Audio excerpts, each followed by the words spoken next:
the network for the AV industry. What are you listening to? This is AV. This is AVNation. This is AVNation. This is AVWeek, episode 74, recorded Friday, January 18th, 2013. CES is not dead yet. Ready. AVWeek. Performing. Scan. Week. Online. This is AVWeek.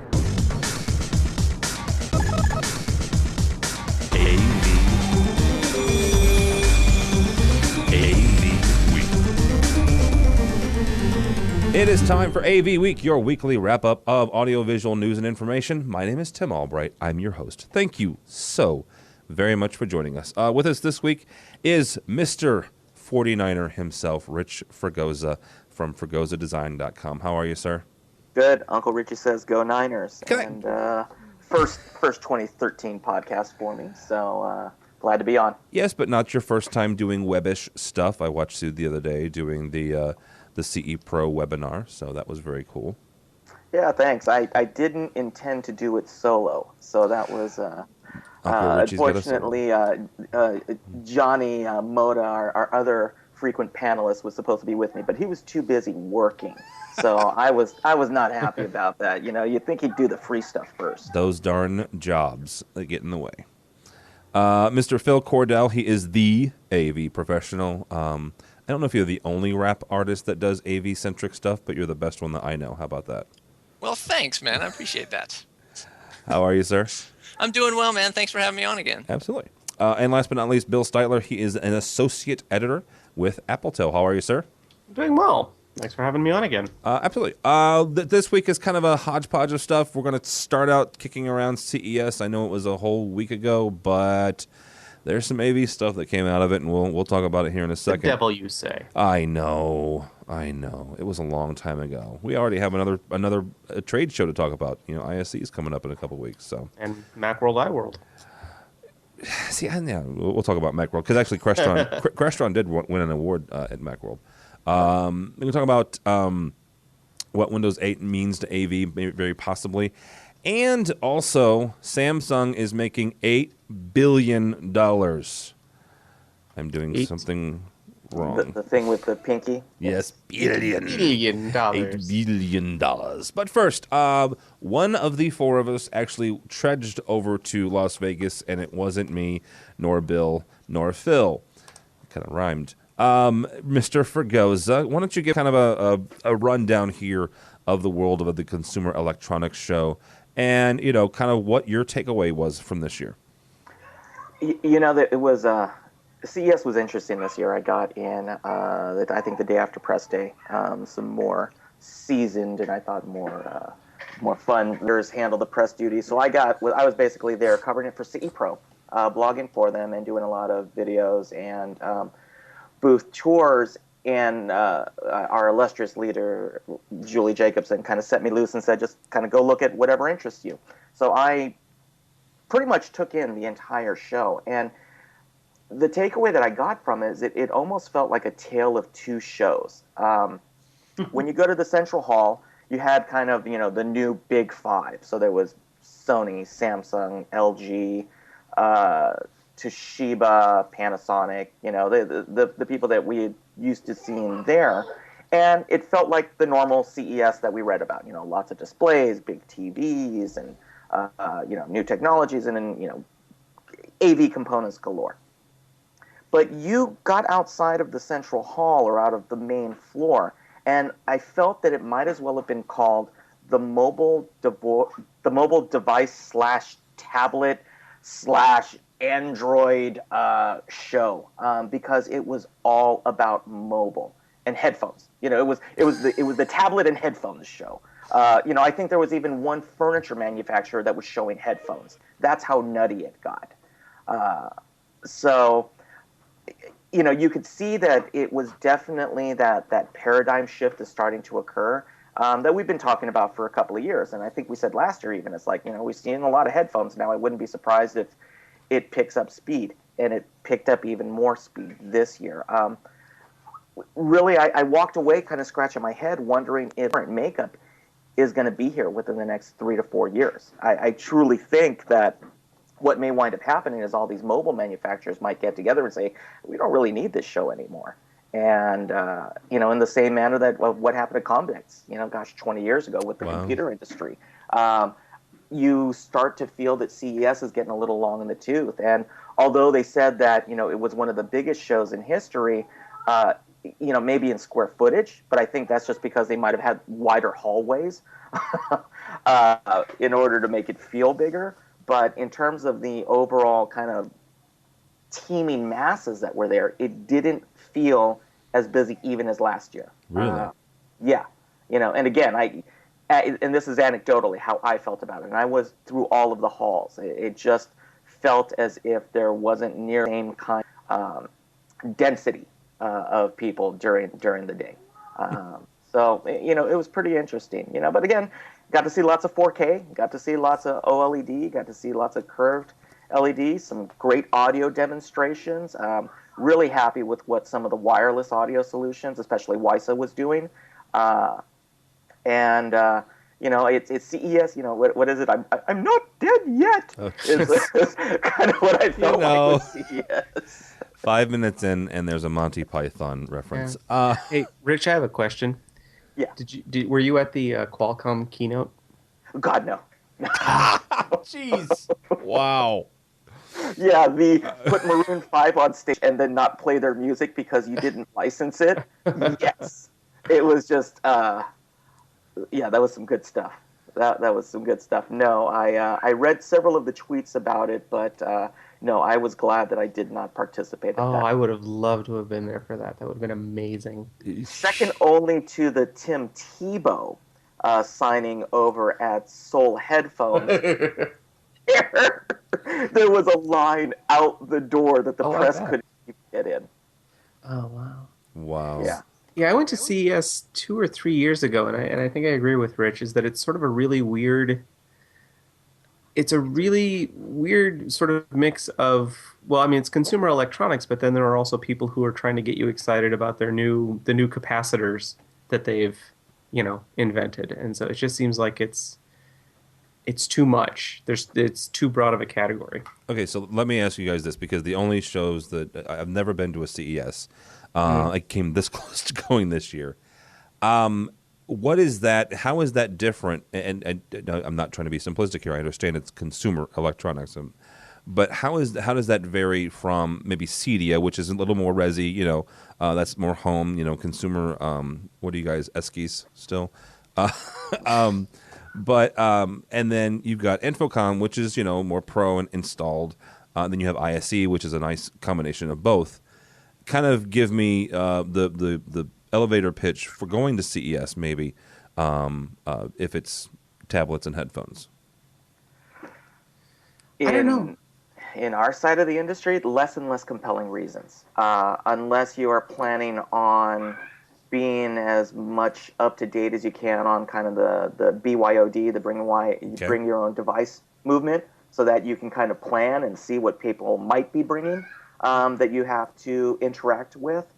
But in terms of either the pro market or the CI market, it's becoming less and less of a draw. And that's what we've been seeing kind of across the board, is that you're finding more and more kind of focused trade shows, or road shows or manufacturers, demos. Everything's gotten to the point where, we're finding that you gain a lot from going to CES, and just in terms of being able to see the devices and talk to the people and still be with decision makers and get answers from people that you can. I know that some accessories, I was able to deal with some people on the manufacturing and the technical support side. I couldn't get across my problem through an email or a technical support ticket, and I sat down in front of the head of technical support, and he took care of me. So there's still a lot to be said about relationship building from a show like that. But if you're strictly going for the technology or the gadgetry side, it doesn't necessarily cater to, a lot of people who are listening to this podcast. If you're in government or education or pro sound or CE, with the exception of the high-end audio stuff, you pretty much could have taken a virtual tour from the 500, large streaming and blogging sites that were on there. I mean, TechCrunch was all over the place. TechCrunch, CNET, CE Pro was. I mean, you guys were all over the place. The one interesting side note on all of that is my personal podcasting hero, Leo Laporte, did not bring his entire network this year, which I found maybe that should have been the writing on the wall before Rich even said, maybe that was the blood in the water when it comes to, hey, this might be dying. The thing that I noticed that struck me about CES, and I've been going to Macworld since Apple used to be there, was that. Sorry, that was funny. And we liked it. And it was good. It's just like get off my lawn, you kids. And that's the thing. I mean, even now that it's just more of a trade show for people who make accessories for Apple. I mean, it's the stuff that's available now. Whereas when I went to CES, it was all this sort of pie in the sky stuff. Oh, this is what's going to be hot 3 to 5 years from now, and let us show you these products we think we might have in the next, in the coming year. Like that was the year I went was the year that they were showing off the Droid and the Playbook tablets, but you couldn't actually handle them. And I remember going to the Droid booth to see the Droid, and it was just like they had the people there showing them off. But what you were seeing was a movie of what they thought the interface was going to look like when they released it in a year. And that just completely blew my mind that people were showing off products that weren't, in any sort of consumer usable form. Okay, but isn't that kind of the point anymore, Bill? Where I've been, believe me, I've been at the head of the line when it comes to blasting people for showing vaporware, obvious vaporware. But isn't that kind of the point anymore? I mean, we are in such a fast-moving technological society that you best not show up to a trade show with something that you're not even planning on shipping in the next, let's say, 12 months to give them, the benefit of the doubt. And maybe this is coming from the Apple side where they don't show off something until it's like, okay, you can buy this, 3 months tomorrow is a long time. Yeah, 3 months is a really long time to wait for an Apple product once they announce it. And I think that's why Microsoft got out of CES, is that they're tired of, okay, we have to have something to show. And that mentality just completely blows my mind. There was a false arms race there, which was hilarious. And a couple of people have commented on it about the TV manufacturers, in that all of them had their own variant of, between Samsung, Sony, Toshiba, and LG, and Panasonic, I think even, they all had their own variant of either the first, quote-unquote, or the largest 4K TV or OLED TV in the world. Or both. They were all first in the world, yes. or first largest curved, or first largest curved 4K 3D. So it's like each one had an additional comma every time that you looked at their marketing sign. It got ludicrous at one point because they were. And Sony, I think, was the funniest one for me. Because last year we talked about it, the podcast last year. Sony made this big splash with Crystal. Yeah. Right? I get up to the Sony booth, and it was like, they had these guys in front going, "These are not the crystals you're looking for."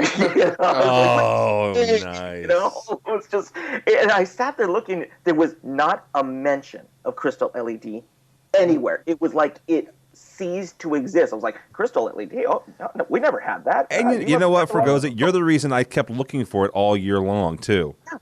Oh, and I was blown away by it. And I showed up at the show, and I was like, what gives? They had a meeting somewhere and said Crystal is not trending well. Let's go back to OLED and 4K. So here's my pitch. If my job is to get you to go to CES, if you are a member of the press, you will get to go to so many parties where they have free booze and food at really nice bars. That's the pitch. That's why you should go. Yes. Bill, you should work for CES. Oh my! All right. Well, here one final thing about this, and then we'll move on from CES because everybody and their brother, like Rich said, there's 500,000 streamers. Rich? I'll start with you, and then we'll go around to Phil and Bill. What did you take away? Like, what is the one or two things that we should be watching this year that from a technology standpoint, from CES, from consumer electronics standpoint, what is a technology or what is a gadget that we should be watching this year? Android is going to be all over the place. Says the Apple fanboy. Says the Apple fanboy. There's going to be a couple of things that I took as takeaways. One, Android is going to make a huge push this year, and there was tons of manufacturers coming out with different form factors, different sizes, different price points. A lot of the major manufacturers are also embracing the Android ecosystem as well as the Apple ecosystem. Well, more so for the second screen. The buzzword for this year in terms of consumer electronics is going to be second screen technology. That's the biggest one that I saw. All 5 of the manufacturers that I spent time with, Samsung, Panasonic, etc., they were all touting their own version of second screen technology, where they were either pushing content onto an iOS or Android device, or viewing content from the display on an Apple or Android device. And that was a big one. Panasonic was really pushing the issue hard, so was Samsung. And we're seeing more and more that and what's funny is that they're all isolated competing ecosystems. Yeah. None of the systems talk with each other. So if you've got a Samsung TV in your house and a Panasonic TV in your house, you're in trouble. If you stay within their ecosystem, you were fine. But that was the big thing that we were seeing, was this whole second screen technology push where, if I think it was Panasonic and I think Samsung showed it off as well, where if you were watching a source input on your display, you could on your iPad access the other input on the display. So say if you had a cable TV signal coming in, you could see what was playing on the HDMI input on your iPad, or vice versa. Or you could use your iPad as a roaming second screen synced up to what was on the main screen. So that it's the natural evolution I think we're seeing of tablets, especially the generation of users that are coming along that are using their second screens exclusively. They're multitasking with their displays. The whole single screen sit down and kind of enjoy whatever you're watching, that's gone at this point. We're definitely going to be handing out Ritalin with every display that comes out at this point. All right, Mr. Cordell, Mr. AV Professional, because you weren't there, but Bill wasn't there, and I wasn't there, from an outsider looking in and getting all of the information out of Vegas, what was the 1 or 2 things that you took away from CES? I don't want to blow any stories for later on, but that Razer Edge, man, the Razer Edge, the bestest show from CES 2013 this year, was pretty phenomenal, I would say, not just from a gaming standpoint, but obviously from what I do in AV, what we do in AV, it's a pretty powerful gadget. This new tablet that's just got scorching hot processors and scorching hot graphics, and it was compiled, I guess, kind of as a gaming tablet. But I'm integrating tablets into AV systems left and right these days, and some of them are a little clunky from time to time. So I would love to see what one of these things can do with some of the graphics packages that we load into them. Yeah, absolutely. Phil, have you seen the Padcaster? I have not seen a Padcaster. Padcaster is it's essentially an SLR cage for the iPad. So it's got an aluminum frame and a neoprene insert that you mount the iPad in, and it lets you mount it on a tripod or monopod, and also mount gear around the outside on the aluminum frame. Real quick, Bill, it's the padcaster.com. Oh my gosh. Yeah. I actually had there's also a iPhone version made by several companies. I actually shot my videos on my iPhone 4S using a badly named product called the iPole. Yeah, they could have spent a little bit more on marketing, but it was a handheld device that allowed me to, in essence, use my iPhone with one hand as a Steadicam while I was doing my mic interviews. And another company that I interviewed basically made a weighted, handled device with a gimbal that basically turned my iPhone into a Steadicam. Oh yeah, I have one of those. Yeah. Wow. So yeah, if you needed accessories, cool stuff. But yeah, I was reticent to put on my CE Pro videos, recorded in with iPole. So Just bought a Padcaster. You did, seriously? Now I will tell you, they make an attachment for it called the Lenscaster that lets you, in theory, you can put a depth of field thing on there. They have a combo on their website, by the way. Yeah, those are a little tricky. The actual depth of field thing, that's a little tricky to find. So make sure that you know. They have a PDF that explains how to actually use that. So make sure you look at that before you try to jump right in there. Yeah. Wow. All right, Bill. Real quickly, what was your one or two takeaways from CES, and we'll move away from my Vegas. prediction is that nothing that has been announced as a game changer will actually be produced. That's awfully safe, but yes, I would agree with that. Go ahead. Oh no, I was just going to say nothing really penetrated my field of vision as like, oh, this is something that we haven't seen before. It just seems like it was, like I said, 2 years ago I went and it was going to be 3D TV, and now it's 4K 3D TV, and I don't think that they've solved the problems that they had with 3D TV yet. So next year it'll be 8K, just so y'all know.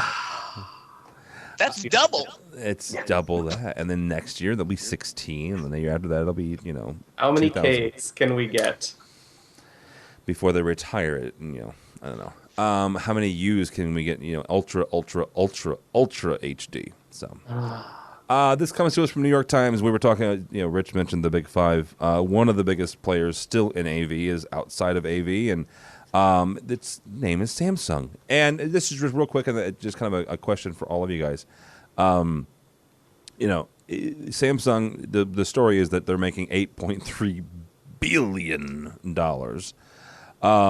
And the question is this. They've got, not only do they have their hands in displays, and they have their hands in Android, and some would have made the argument, probably rightfully so, that they're going after Apple with being fully vested into the Android market.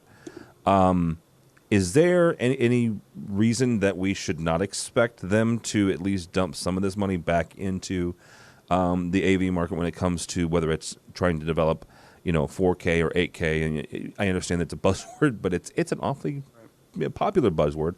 Bill, is there any reason we shouldn't expect them to dump at least a portion of that, and maybe a healthy portion, into displays and technology on our end, or are they going to take all $8 billion and dump it into Android? into building Androids? Yes. It depends. Not Android. You know what I mean. I think that they have to look at what's the most profitable part of it, and I think it might have been John Gruber pointed out that Samsung is making an awful lot of money by copying Apple, and there's even if they get fined, there's no reason for them to stop doing that because there's so much more profit to be made in that. I find it really interesting that like HTC, I think their profits were to everybody. Basically, Samsung and Apple are the two companies that are making a lot of money in the smartphone market. So. But Samsung is one of those companies that just makes everything. So are they going to make better cameras? Yeah, of course they are, because you have to have, it's like every year you have to have a higher resolution or a cheaper camera. But I don't know if we're going to see anything like truly groundbreaking in that area. I think we're going to see more better phones. More better phones. Rich, you said that this was probably the year of Android and them taking over maybe. Samsung obviously has a say-so in that. Is that where they're going to spend this $8 billion, or is it going to be dispersed amongst the troops? I think that they definitely mentioned iOS in their conversations, but I do see that I think that and the reason being is that in terms of worldwide growth of numbers, Android does sell a whole lot of devices outside of North America. And that's something that we don't always consider at the time, as we always look at what's being sold in our backyard, but there's a whole lot of non-Apple devices that are being sold in other parts of the world. And I think absolutely Samsung's saying, what, no problem at all, we've got a great foothold in North America, but let's go ahead and just keep increasing our market share in other parts of the world. So one would think that they would make a stronger push to become the new 800-pound gorilla in the market. I don't see any signs of them slowing down. That's for sure. Yeah, I don't either. And Phil, Rich makes a good point. The U.S. market is I'm not going to say we're insignificant, but how many billions of people are there on the planet? And we're 300 million of them. So, you know what? That may be where they take their money and dump it into, being the Worldwide domination. Worldwide domination, baby. That's it. We all see it coming. They're going to beat Apple to a pulp.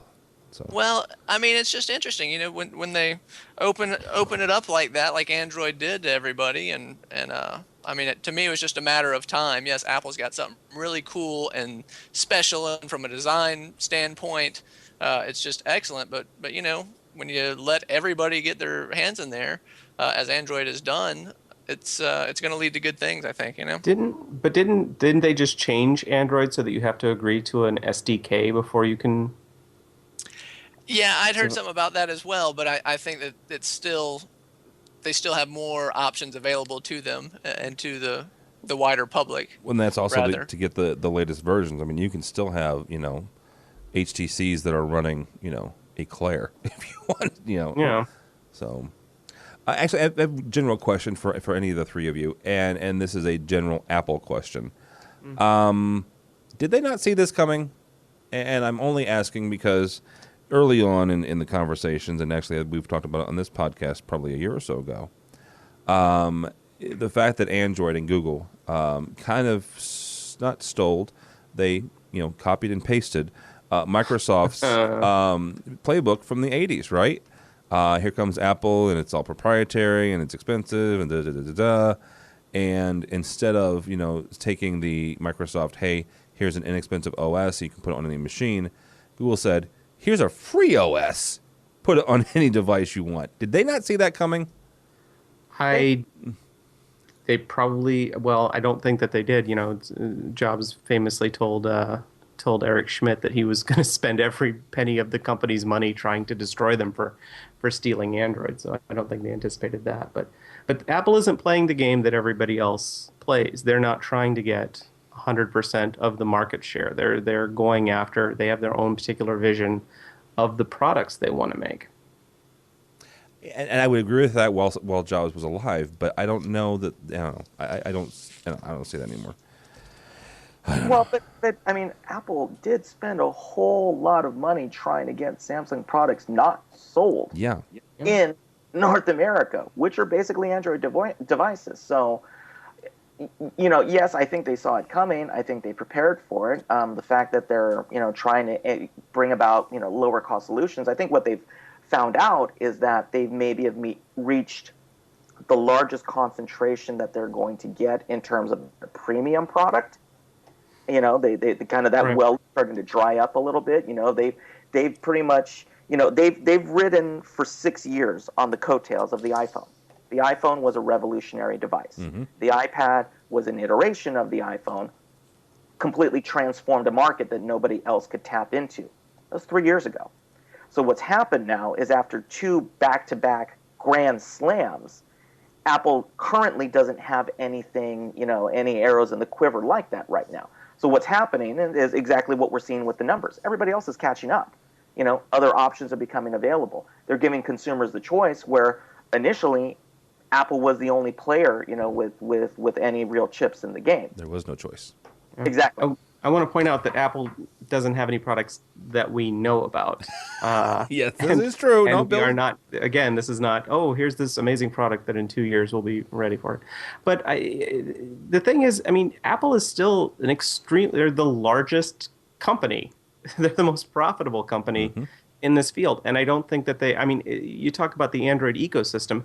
And you jokingly said, okay, you can take Eclair and put that on a device. Well, companies are still doing virtually that. I mean, they're making quote unquote smartphones that use Android that people aren't using for anything except for being a phone. So how does that, draw in a developer to make a program when they have to, you can't program for every Android device unless your app is so incredibly weak that it can run on everything.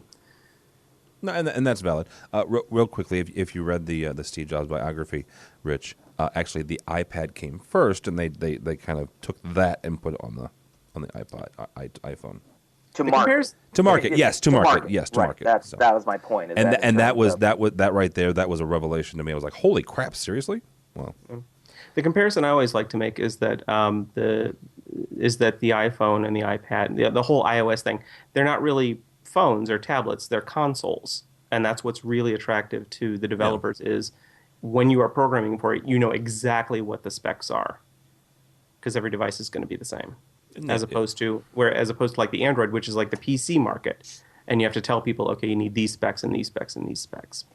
And I think that's actually where the comparison to Windows in 1980 actually completes is the fact that you do have to do all that, but yet again, it's a free OS, and there you go.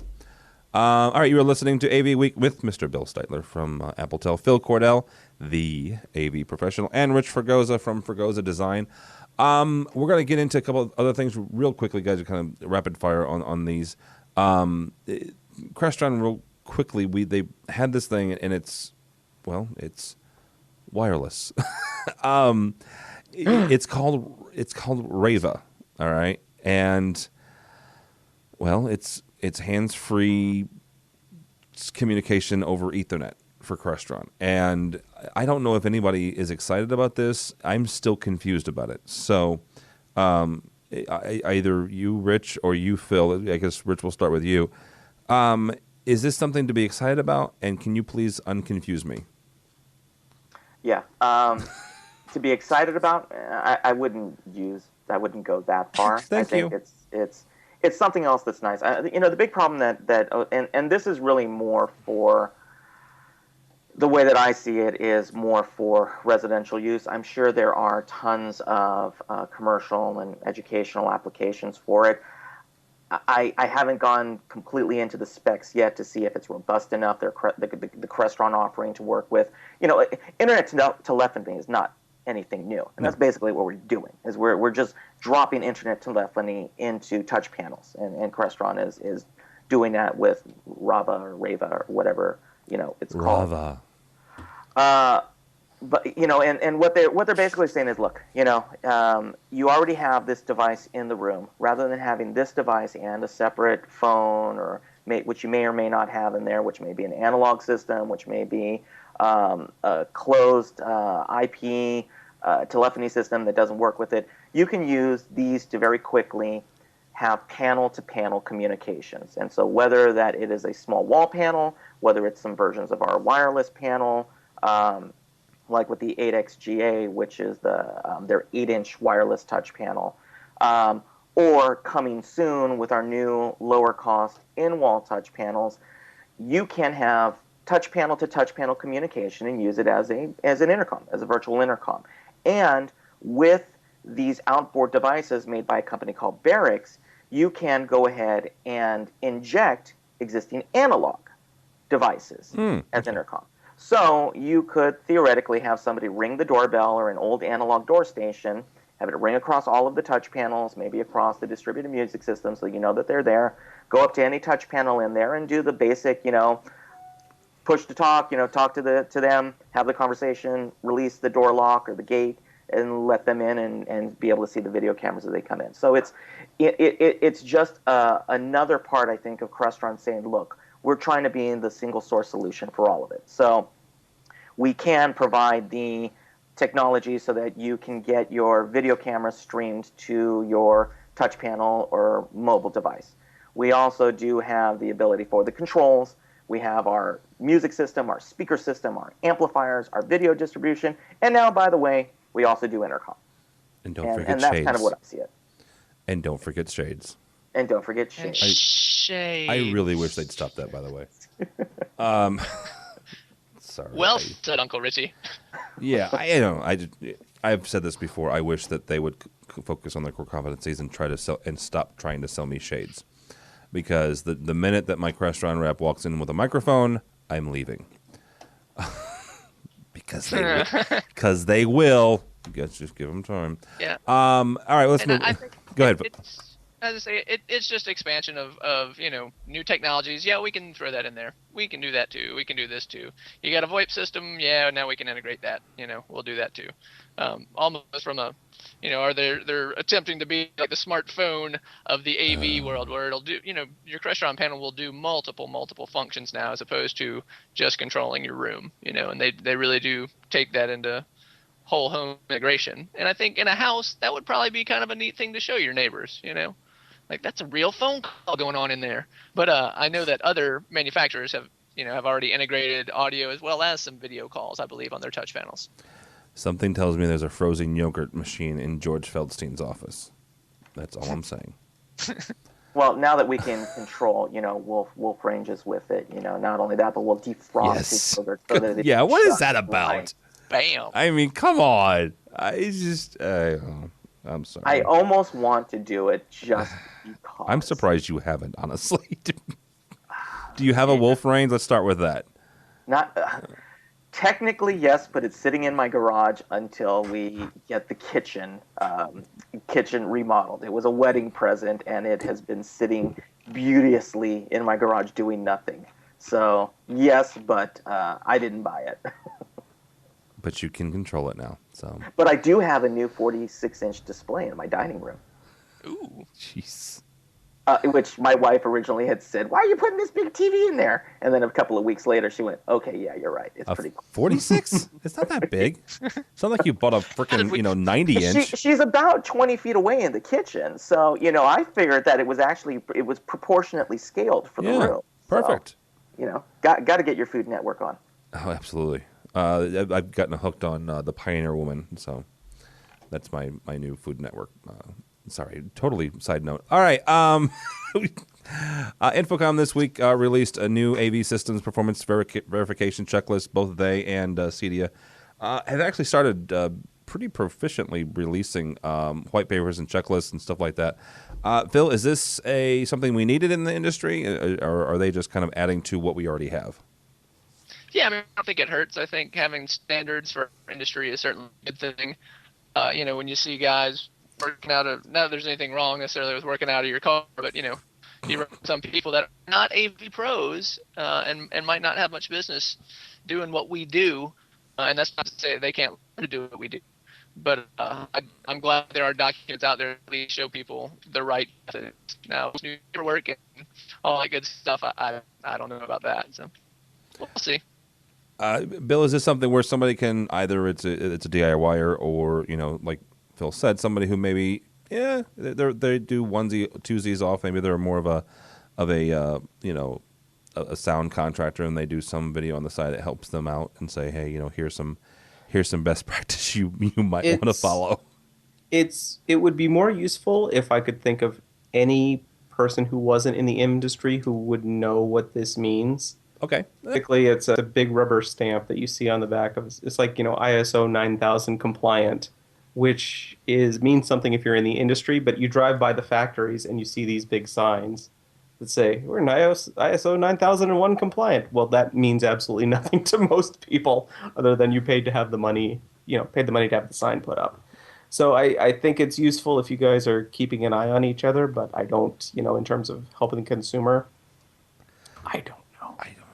Rich, he makes a good point, but does it help, like, when you guys start hiring fresh young faces straight out of college or straight out of high school, at least gives them some sort of direction? That's 9001, 9002, whatever it takes. How many ISOs can we get on this project? Yeah. There's I think certification and checklists, and there's nothing ever anything ever wrong with that. I think it allows, at the very least, to be able to say these are the minimum thresholds that you've reached. It doesn't mean that you're a superstar. It doesn't mean that you're at least able to read the checklist long enough to be able to fill it out. It's like anything else. It's a start in the right direction. I mean, the problem that we consistently talk about in our industry is that it's very difficult to qualify and quantify people's experience, other than during the course of, in an interview, or you're bringing them in and basically putting them through the gauntlet. What was it? was it Georgia always says, tell me what XLR means, Yeah. and that one winds up being, the best, signifier of, whether you've got the right person or not. So, yeah, I think it's great. I think it really becomes a matter of, it's great if everybody gets behind it. It's not great if just a couple of people are doing it just in order to be able to have a couple of more initials on a spec. And that's the only thing that I was a little leery about, If by putting that, is it really just a way to be able to say, yeah, the people who don't have this available are immediately not going to be able to come in on the spec. That's the only thing that I look at. No, that's valid.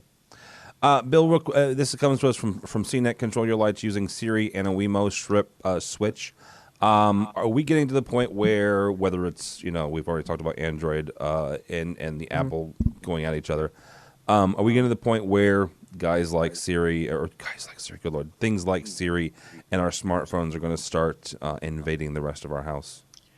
Well, this is actually sort of an update of an old product. I think it was called like the X1 controller, that you were able to control electronic switches from your computer, in theory. I think the interesting thing about this is what I was talking about before, is that because the Apple interface and the devices are standardized, it's easier for people to program for these. So it's like, okay, we know that if we make this device compatible with iOS, then the people who are using it are, there's already a built-in market, as opposed to figuring out, okay, can we program this for Android? Is there enough people using Ice Cream Sandwich to make this worth our while, including the support fees? But it looks like, just looking at the actual device, it just looks like it's a simple on-off switch, which basically the only thing I can think of using this for is if you're on vacation and you want to turn the lights on so that it looks like somebody's at home. Yeah. But I don't see it as this, amazing Jetsons-like device where, your house is greeting you when you walk in the door and giving you the news and everything. Give them You time. got a power toggle. Sweet. And this is something that, existed in the 60s. You turned the knob and it actually, it was a timer. But now you can do it from your phone. Phil, is he right? Is this a glorified X10 switch?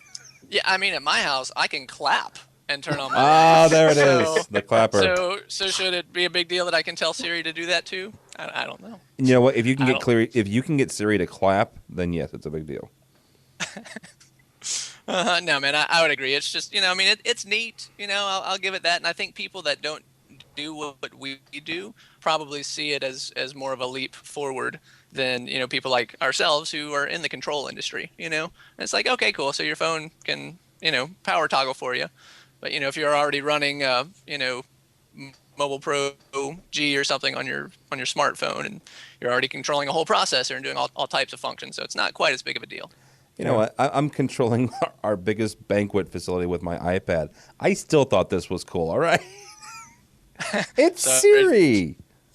It is. I mean, it's an interesting application on a consumer level of the technology. But what need is it fulfilling?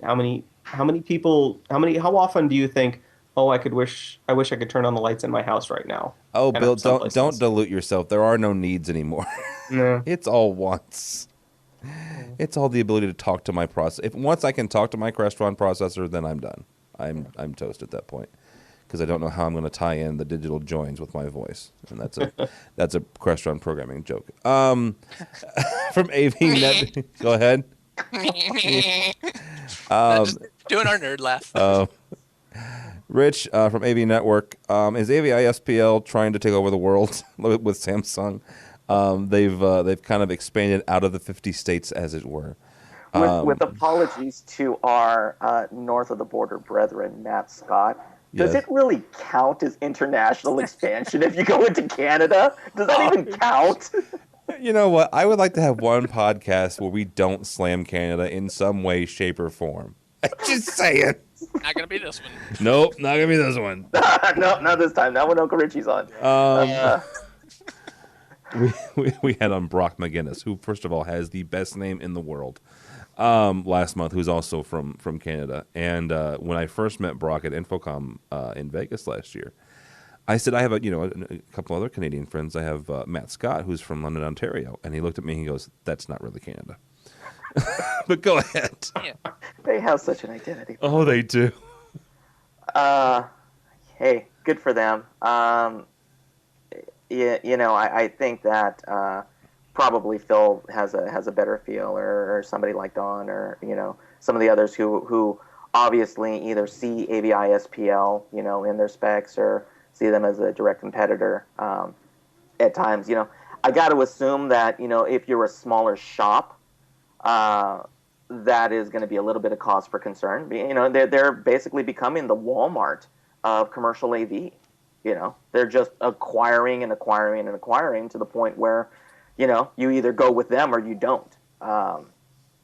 So it makes sense, from that standpoint. I mean, they're obviously doing the work to be able to get it. The only issue that I have with it, or the only concern that I have with it, is that this did happen not more than 15 years ago prior. There was a whole lot of other companies especially in the Bay Area, during the .com, that they just grew by leaps and bounds, bringing all of this commercial work in, and all of a sudden when the bottom fell out, immediately they started evaporating and being broken up. Yeah. So, I got to assume that they have a pretty good plan and being able to handle the growth appropriately. But, whenever you start reaching out and you start building offices like that, unless you've got major clients where, if you've got a Microsoft with, 2,700 offices that you need to take care of, well, it makes sense to be able to have regional offices in all areas of the globe to be able to support it as a unified solution. But yeah, beyond about that, I was just kind of meh.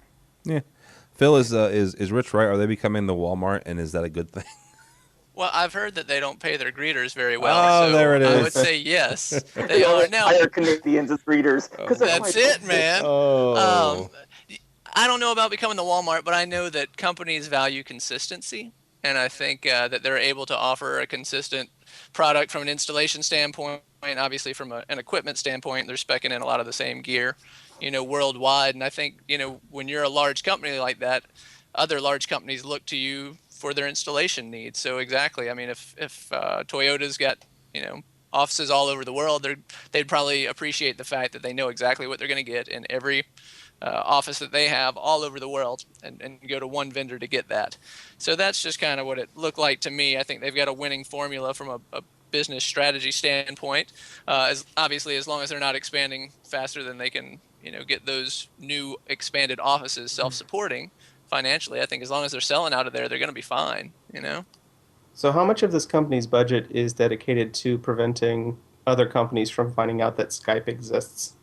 That's a great question. That's a very good question, yeah. Or, they could just start using stuff like Blue Jeans and just, putting it all together. So, all right, guys, last but not least, and this is just for the geeky and in all of us. Porsche Design Studios says this is the largest TV. So, Mr. Fregosa, tell the lovely bride that you could have gone bigger. From Innovate, innovateonthenet.net, a 201-inch display. See. The best part is not the display. What is it? The best part is the way that the display comes out. If you follow the podcast and you check the link, because it's part of an entire system. It's a 200-inch display, but it's like the Transformers of display, which is the coolest thing ever. I actually got an email from a client, which is how I found out about it. He sent me an email. He's like, "This is awesome." And then it was the dreaded, "Should we find out how much it costs?" Oh my question. gosh, no. So I am trying to find out where I can legitimately see for something like this. If you do that, let me know, because I want to come see it. That would be, yeah. It again goes along the lines of, this is something I want to do just to be able to say in my lifetime I did it. As soon as I saw it, and it was like that 2001 moment where it's like the ground parted and this system and it transforms. I'm like, this would be it. At that point, it's like I much like Phil, I'd walk out and I'd just drop my mic on the floor and walk away. Be like, done. I'm out. Bam. Bam. Bam. These things are basically the concept cars that you see at the auto show, where it's like, your car is going to look like a rocket ship in 1969, and then you never hear of these. So you're saying you're not ordering one? Is that what you're saying, Bill? often wonder about the engineers because I imagine like working on these projects has got to be like a reward, but at the same time you have to realize this is never going to see, this is a commercial product. This is as long as it's not the guys who developed the motorized stuff for the Olympics for the torch a couple of years ago. Then you're in good shape. Then you're good.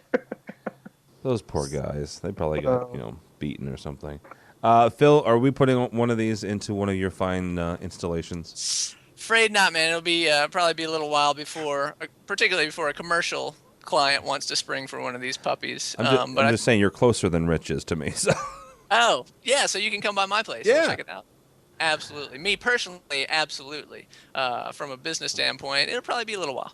I'm waiting to see this on a show like Pimp My Ride, where somebody puts it in the trunk of the car and just drives up and has a mobile drive-in system. Yeah. Best backyard crashers ever. Wow. Yeah. Well, yeah, that would do it too. All right, we will leave the 201-inch display to the only person left here who has a football team, I believe, and it is Mr. Fregosa. So we'll leave that to him so he can watch the big game on Sunday. I have already sent out the Super Bowl party invitations for my pad, hoping not to jinx myself. So. Yeah, that's a bit risky, dude. You've got 2 whole weeks between Sunday. Well, the Super Bowl is going to happen either way. Well, that is true, but he probably put them in the orange, no, not orange, but the red and the gold. I have to say that we're playing the football game in my theater, which is lovingly called the Dugout, because it's all my San Francisco Giants stuff. I watch football while waiting for spring training to start. So yeah. By the way, if you win the Super Bowl again, if you win the Super Bowl this year, it's just totally unfair. Yeah. But I'm a little nervous because I arose this morning to hear my motor from my projection screen going. So we may know by next podcast whether. Whether we're getting past technical difficulties. I understand. Well, you could always, manually, take it down. I don't know. All right, guys, that's going to do it for us. Go ahead. We call me the white glove guy. I don't know the right side of the screwdriver anymore. Jeez. But you're like the guy. Well, that's true. By the time you become the guy, the Fregosa of Fregosa Design, then yeah, you are the white glove guy. Maybe we'll just. You're the suit. Holy when did you become the suit, Rich? I don't know. You're the suit and the reporter. So you're the suit with the fedora. So that's it. All right. He is Rich Fregosa from FregosaDesign.com. He's in beautiful Silicon Valley. How can people get a hold of you, follow you, read what you write, or hire you if they'd like? Absolutely. First thing, if you need to hire me, FregosaDesign.com. You can find me on Twitter at @rfregosa. You can find us here on the podcast, and also you can follow the stories that I cover for cepro.com. And other than that, hey, just give me a call, and I just like to talk to random people anyway. He does, which is how I met him, actually. I'll tell that story sometime. Mr. Phil Cordell, he is the AV professional. How can people get a hold of you or find you, sir? You can find me on Twitter at _AV_pro. Visit my website, theavprofessional.com, and I got to make a plug real quick. Digital Signage Expo coming up. They sponsored a video for my song Everywhere I Look Now, and then they created a contest around it. You make your own video to my song and submit it to their website. First place, they're giving away $1,000 cash. Second place, $500 cash. Third place, $250 cash. And fourth through 10th place, they're giving $100 gift cards to. So they're actually backing it up, man. So, yeah, check that out, digitalsignageexpo.net. Wow. Or, again, yeah, I know. Like, they made good, man. I was like, all right, you guys are actually – I thought it was going to be T-shirts or something. They're going to give you a T-shirt. I'll put a link to that, dude, on the show notes. Absolutely. That's cool. And dead last, they send Phil to your house and make you dinner with him. That's it. Now, can I have to feed me. Go ahead, Bill. Can I enter the contest if I just take your song and put it underneath a Whitesnake video? Oh! Rad. There are a couple Whitesnake videos where that would be, oh my Lord, appropriate. All right, that guy there was Bill Stiteler. He is associate editor of AppleTell. How can people get a hold of you, sir? They can go to appletell.com, and they can find me on Twitter, where I am at @bstiteler. @bstiteler. If you want to follow me, seek professional help. But in the meantime, go to, I guess Twitter is the best, TD Albright, Tim David Albright on Twitter. But more importantly for me and everyone here at AVNation, go by the website, avnation.tv. avnation.tv. You'll find this podcast, the Live Life, the education, all the other ones that we do. I'm actually starting to blog now after being beaten about the head and shoulders by by everybody else here that said, you need to write a blog. All right, there you go. Here you go. So we're doing that. We're on Facebook, Twitter, Google Plus, and so much other stuff. But yeah, start at the website. Huh? Friendster. Yes. I am still on Friendster. I think I have an animated GIF as my avatar. Excellent. So, avnation.tv, avnation.tv. Thanks so much for listening. That is all the time we have for AV Week.